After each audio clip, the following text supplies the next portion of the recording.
And story 10, the final story for even more tales to give you goosebumps, is called The Thumbprint of Doom.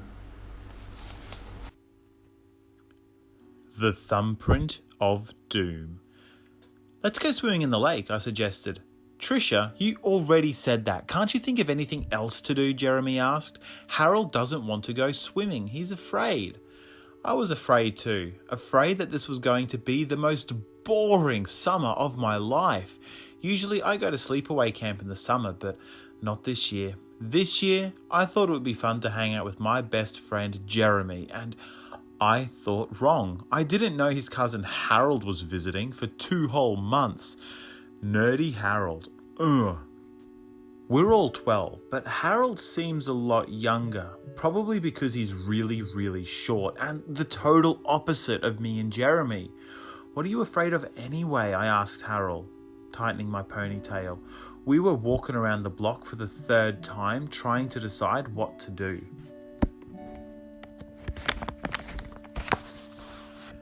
Yeah, what are you afraid of? Jeremy asked. Fungus. What? Jeremy and I both shouted together. Fungus, Harold repeated. You know, those tiny plants that live in the water, the ones that are so small you can't see them. So, what about them? I asked. Well, I don't like things I can't see, Harold mumbled. I'm doomed, I thought, staring at Harold. This really was going to be the worst summer of my life. How about the movies? Jeremy suggested. Harold said okay, so we headed for town. We had walked halfway down the block when I spotted her. Look, I said, turning to Jeremy, there's the new girl. Her whole family moved in last week. Mum says she's our age, so let's go say hi. I stared at the girl as we walked over. She was really pretty. Her long, shiny black hair hung down to her waist, and her skin was a beautiful olive colour. She wore khaki shorts and a matching t-shirt. Hi, I called when we reached her yard. You're my new neighbour. I live over there, I said, pointing out my house. I'm Karla, she introduced herself, striding across the lawn in her bare feet. We just moved in. Carla glanced at Jeremy, then at Harold. She had the brightest green eyes that I've ever seen. I'm Trisha. This is Jeremy and Harold. We're going to the movies, I said. Want to come? I'd really like to, Carla started, but I can't. My horoscope says I shouldn't go anywhere today. You believe in that stuff? I asked. Well, I'm kind of into it. I'm pretty superstitious. I mean, you're afraid of black cats and stuff? Harold asked. Harold is only afraid of things he can't see, I told her. Jeremy shoved his elbow into my side. Carla didn't seem to notice. She continued, well, I'm not afraid of black cats, but some things. Have you ever heard of the Thumbprint of Doom? The Thumbprint of Doom? I repeated. We shook our heads no. Well, if someone puts it on your forehead, Carla explained, lowering her voice to a whisper, you're doomed. Something terrible will happen to you in less than 24 hours. Do you really believe in that? I asked. Yeah, she replied. Yes, I do. It's the only thing I'm most afraid of.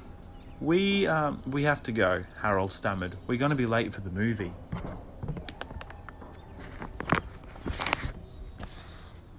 Okay, see you around, Carla said. The 3 of us hurried away. Boy, was she weird, Jeremy snickered. Totally, I agree. Then I waved my arms over my head and started shrieking, "Ooh, the thumbprint of doom!" I jabbed my thumb onto Jeremy's forehead. Hard. Jeremy chased me down the street trying to give me the thumbprint of doom. Then we both raced after Harold. We tackled him to the ground and gave him the double thumbprint of doom. The next day, Jeremy and I headed down to the lake to go rowing. Harold decided to stay home to read the dictionary.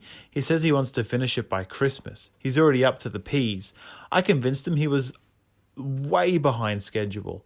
You got to get him first, I told Jeremy when we reached the lake and set up the oars. Jeremy had a hard time slipping the oars into the oar locks. They were about 100 years old, rotted and warped. The old wood creaked and groaned as I slid the boat into the water. I started to jump in when I heard the scream, a terrified scream. Trisha, no! I lost my balance and fell into the lake. I fumbled for the side of the boat and pulled myself, gasping for air. Then I threw myself on the shore. Are you okay? was Carla. I couldn't speak. I nodded.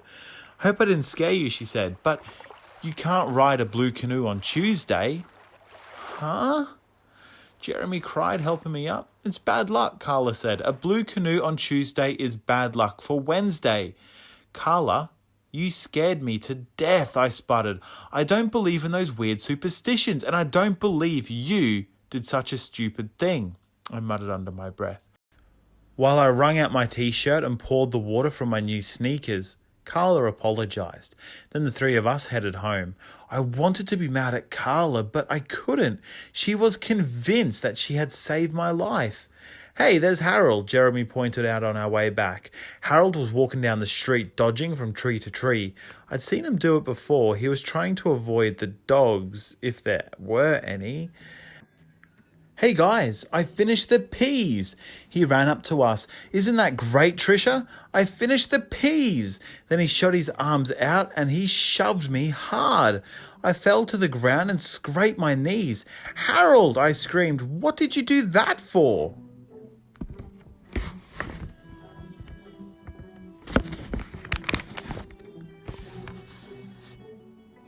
You were going to step on a crack, see? He said, pointing to the sidewalk. So what? It's bad luck, Trisha, he explained. Step on a crack, break your mother's back. Since when do you believe in superstitions? Jeremy asked. Since we met Carla, Harold said, smiling at her. I think she makes a lot of sense. This was definitely going to be the worst summer of my life, I thought, but I didn't know how right I was. A few days later, Carla stopped by the baseball field to watch us play. It was the bottom of the ninth. We were 1 run behind and I was up at bat. We already had 2 outs, so I was really nervous. The game was all up to me. I planted my feet into the batter's box and waited for the pitch. It flew past me, and so did the next one. 2 strikes. This is it, Trisha, I told myself. Concentrate. My eyes were glued to the ball. It was coming, a fastball, my favourite pitch.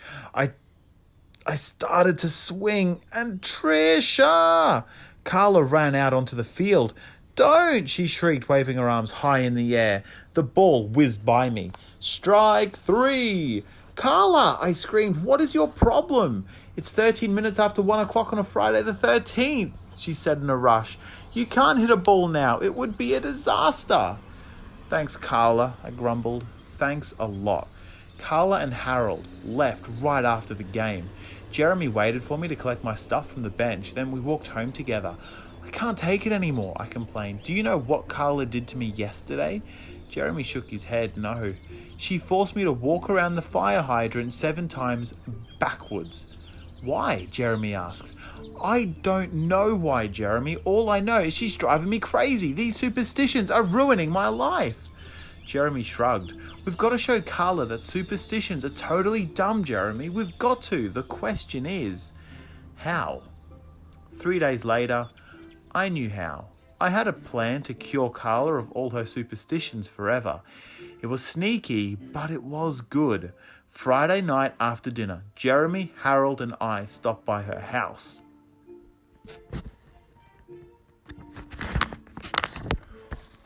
We're riding over to the Jefferson Field Fairground, I told her, to check out the new carnival. You've got to come. Carla stood in the doorway, holding open the screen door. Tonight? She narrowed her eyes, thinking. No, she finally said, not tonight. The stars aren't right. We begged and pleaded and finally dragged her out of the house. By the time we reached the fairgrounds, the sun had set. Jefferson Field sparkled in the dark with thousands of coloured lights. They decorated a huge Ferris wheel and a giant roller coaster, and they lit up in the midway. Carnival music blared everywhere. Bells rang out every time someone won a game. Wow, this is great, Jeremy cried as we walked through the midway, tugging Carla behind us. I spotted a small, dirty white trailer in the back.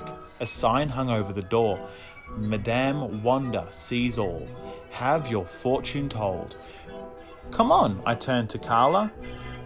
Let's see what Madame Wanda says about your future. I bet it's not as scary as you think. No, Carla refused. I'm too scared. We'll go in with you. It'll be a laugh. I bet she can tell you some things that are really wild in your future.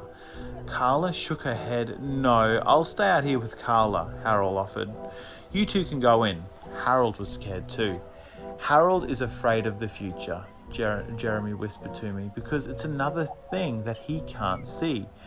We are all going in, I declared, and with that, Jeremy and I pulled Karla and Harold into Madame Wanda's trailer. It was very dark inside, and a sweet odour filled the room. Incense, I guessed. Soft, eerie music surrounded us. A cold, green mist swirled through the air. It sent a chill down my spine. I turned to Karla, and she shivered too. In front of us, a single candle glowed on an old table. Our shadows shifted on the walls in the flickering light. It really was scary in here. Hello, I stammered. No answer. I took a step forward and heard a moan. A low moan. My heart began to race. I glanced at the others. Harold stood frozen in place. Jeremy looked frightened too. In the dim light, I could see his eyes nervously dart around the room. Karla didn't move. The moan grew louder. Let's get out of here, I whispered. I turned to leave, but a breeze from nowhere snuffed out the candle, plunging us into darkness. We screamed, and then we heard the voice. Come forward, it called from the darkened corner. We inched up, my legs trembled. The moaning grew closer, closer.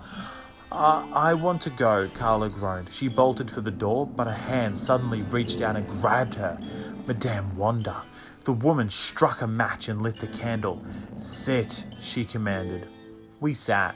She took her place at the table. She was dressed in a shiny black gown, and on her head she wore a dark green turban. I studied her face. Purple veins shot through the whites of her eyes. I couldn't stop staring at her eyes and those lips. Dark, dramatic lips. She grinned at me and her lips parted. Her dark eyes glowed as if seeing right through me. I jumped up, but she yanked me back down. She stared deeply into our eyes. Who will go first? She asked softly.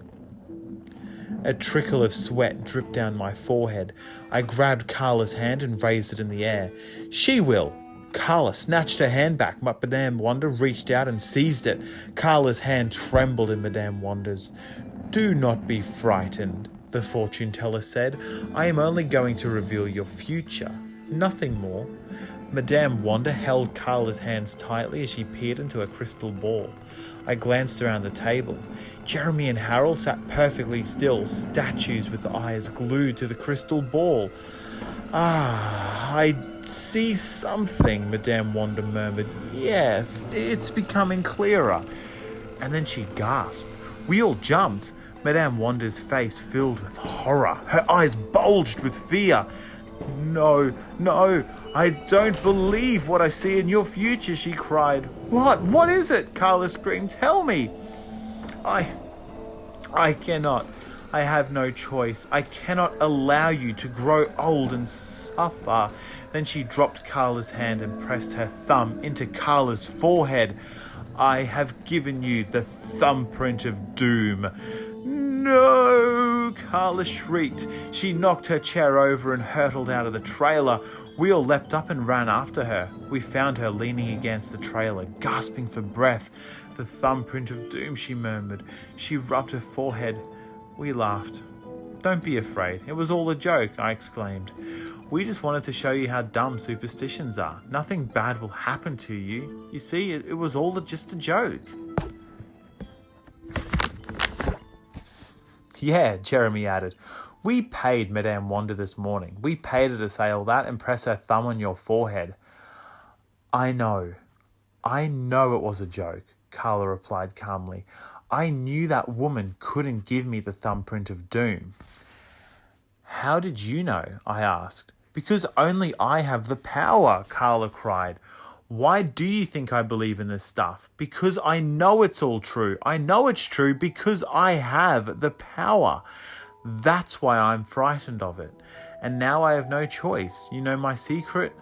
I have no choice. Then Karla dived towards us. Before we could move, she pressed her icy thumb on our foreheads. I've given you all the thumbprint of doom, she cried. I shrieked in horror. Karla grabbed my sleeve with an iron grip. I struggled to pull free, but she held on. Let me go, I cried. Let me go. Karla threw back her head and laughed, a wicked laugh. She yanked on my arm and a burning pain shot through my body. With a burst of strength, I ripped free and we ran home. We ran from evil Karla. We ran from the carnival. We ran to our doom. Karla watched the three kids run off. That was a very mean joke, Karla, Madame Wanda said, stepping out of her trailer. They started it, Karla replied. How long do you think it will take them to realise that you have no powers, that you were just playing a trick on them? Karla giggled. They'll figure it out after a day or so, then maybe we'll all have a good laugh about it, she said. I'm going to go explore the carnival now. What time will you be home? About 10, Madame Wanda replied. Okay, Karla said. See you later, Mum. And that's it. That is the final story for Even More Tales to Give You Goosebumps. I really appreciate you hanging out with me for all this time and listening to these stories, these short stories. I always found them really fascinating as a kid. The big Goosebumps stories got a lot more, TV episodes made out of them. The kids were discussing them. The books were a lot more popular. I haven't seen that many of these short story collections. They are a really interesting way to package up a Goosebumps story. And I've really enjoyed getting a chance to share them with you guys. So thank you so much for sitting through Even More Tales to Give You Goosebumps. And remember, I've got other Goosebumps short stories right here on the channel. So please go back and check out those episodes. Hit like, hit subscribe, because I've got 2 more short story collections to get through before I can start thinking about tackling other Goosebumps stories right here on this channel. So thank you for tuning in, and stay tuned for some more leftover culture right here on the Leftovers channel. Cheers.